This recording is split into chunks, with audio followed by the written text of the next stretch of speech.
ጥቁረታቸው በጨመረ ቁጥር ዋጋቸው አብሮ ከፍ የሚል ዶሮ አይተው ይሆን? በዛሬው ፕሮግራማችን ምድር ላይ ካሉ የዶሮ ዝርያዎች መካከል አፈጣጠራቸው ድንቅ የሆኑ ከላይ እስከታች ስጋቸው ሳይቀር እንደ ከሰል የጠቆረ ዋጋቸው ጣራ የነካ ሁሉ ነገራቸው አጂብ የሆኑ የዶሮ አይነቶችን ላስተዋውቃችሁ ከተፍ ብያለሁ። ሰላም ጤና ስጥልኝ ውድ የአገሬ ልጆች፣ ይህ አጂብ ነው።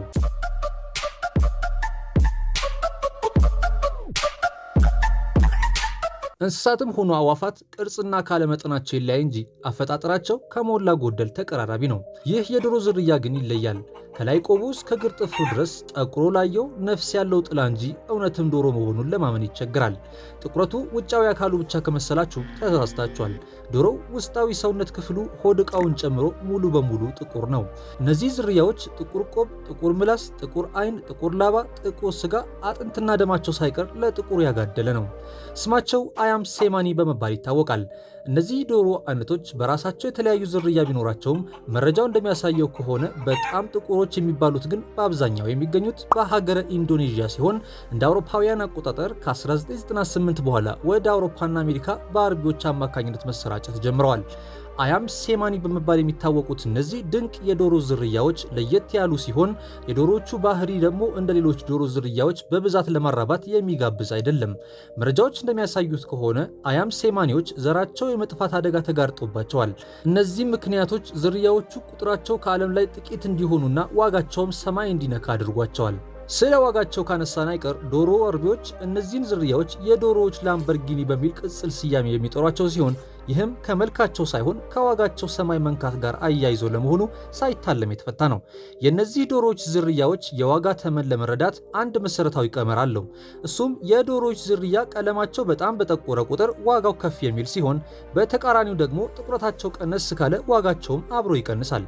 ከዶሮዎቹ የጥቁረት መጠን ባለፈ ከሀገር ሀገር ከፍተኛ የዋጋ ልዩነት ያላቸው ሲሆን፣ ቀጥለን ሁሉን አቀፍ የሆነውን የዋጋቸው መረጃ እንመልከት።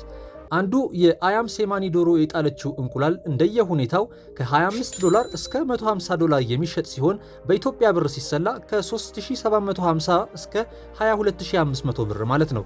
የተፈለፈሉት ጫጩቶች ደግሞ እንደየሁኔታው ከ$75 እስከ $200 ያወጣሉ። ይህ ማለት በብር ሲሰላ አንዱ ጫጩት ከ11250 እስከ 30000 ብር ድረስ ያወጣል ማለት ነው። ተለቅ ያሉት ዶሮዎች ደግሞ እንደየሁኔታው ቢለያይም ከ$400 እስከ $3000 ያሻቅባሉ። በኢትዮጵያ ብር ስናሰላው ደግሞ ከ60000 እስከ 450000 ብር ማለት ነው።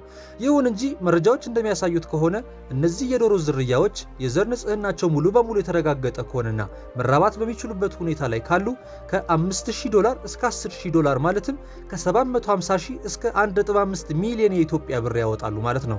የእነዚህ ዶሮዎች ቀዳሚ መገኛ የሆነችው ሀገር ኢንዶኔዥያ ስትሆን በአይነት የተለያዩ ዝርያዎች በተለያዩ የዓለማችን ክፍል ላይ ይገኛሉ። የዶሮዎቹ መጠሪያ የሆነው አያም ሴማኒ በራሱ በኢንዶኔዥያውያን ቋንቋ በጣም ጥቁር ዶሮ ማለት ሲሆን ጃቫ በተሰኘው የኢንዶኔዥያ ደሴት እነዚህ ውድ የዶሮ ዝርያዎች ለረጅም ዘመናት እንደኖሩ ይነገራል። ኢንዶኔዥያውያን የአያም ሴማኒ ሴት ዶሮዎች የሚጥሉት የመጀመሪያ እንቁላል እስኪያር ድረስ ተጠብሶ መብላት ጤንነትን የሚያጎናጽፍ ውድ መድኃኒት ነው ብለው የሚያምኑ ሲሆን ከጥንት እስካሁን ድረስ ሲተገብሩት ቆይተዋል። በኢንዶኔዥያውያን ታሪክና ባህል መሰረት እነዚህ ዶሮዎች የሀብትና የኃይል ምሳሌዎች የነበሩ ሲሆን በአብዛኛው የዝርያዎቹ ስም ከመልካም ግብሮች ጋር የሚነሳ ነው። በተቃራኒው በእኛ ኢትዮጵያውያንም ሆነ አፍሪካውያን ዘንድ ደግሞ ጥቁር ነገር ከጥንቆላና ጉልምነቶች ጋር የተያያዘ ሲሆን ጥቁር ዶሮ በራሱ በጣም የሚጠላና ከባዕድ አምልኮች ጋር የተያያዘ ተደርጎ ይታሰባል። ዓለም እንግዲህ እንዲህ ናት። ለአንዱ ቅዱስ ለሌላው ርኩስ ይሆናል። ብቻ እናንተ ላይክና ሰብስክራይብ አድርጉ እንጂ ከምድራችን ከዚህም ከዚያም እጅን ካፍ የሚያስጭኑ ጉዶችን ይዤላችሁ ቀርባለሁ።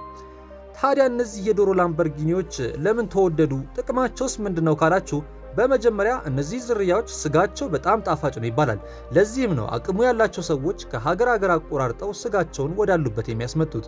የእነዚህ ዶሮዎች ስጋ መደበኛ የሆነ የግብይት ስርዓት የሌለው ሲሆን በመጠኑም እንደ ልብ አይገኝም። ለዚህም ነው ዋጋቸው ከፍ ዝቅ የሚለው።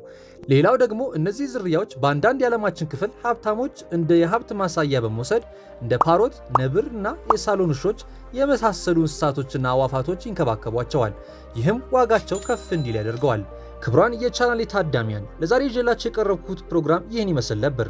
እስካሁኗ ደቂቃ ድረስ አብራችን ከቆያችሁ ቪዲዮን ወዳችሁታል ማለት ነውና ላይክ በማድረግ ቀጣይ ስራዎች እንድታበረታቱ ጠይቃለሁ። ለዚህ ቤተሰብ አዲስ የሆናችሁ ካላችሁ ሰብስክራይብ የሚለውን በመጫን በየሳምንቱ የሚቀርቡትን አስገራሚ፣ አስደናቂ እንዲሁም ለማመን የሚከብዱ እውነታዎች እንዲሁም መረጃዎችን ከዓለም ዙሪያ እንድትከታተሉ ጋብዛለሁ። በቀጣዩ መሰናዶ ተመልሰን እስክንገናኝ ድረስ ፒስ